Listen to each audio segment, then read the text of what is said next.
আমি যদি উড়তে পারতাম, আকাশে ঘুমাতে যেতাম আর অনেক মজা করতাম।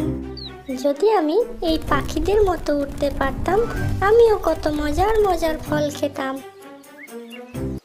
একদিন শিয়াল জঙ্গলের ভিতরে হাঁটতে হাঁটতে হঠাৎ এক ছোট্ট পরীর সাথে দেখা হয়ে গেল। সে অবাক হয়ে গেল।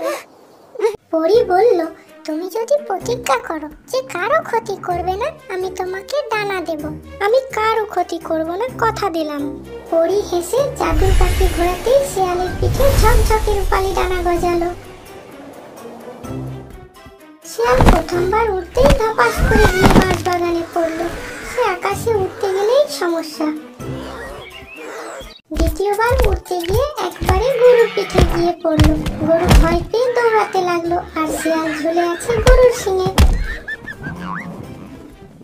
তৃতীয়বার উঠতে গিয়ে সে সোজা গিয়ে গাছের ডালে ঝুলে পড়ল। খরগোশ লাফাতে লাফাতে বলল, আরে শিয়াল, এবার তো ফলের মতো ঝুলছে। অবশেষে অনেক চেষ্টার পর সে ঠিক মতো উঠতে শিখলো।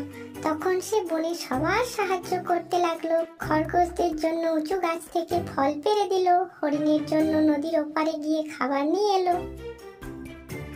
জঙ্গলের সব প্রাণীরা হাততালি দিল।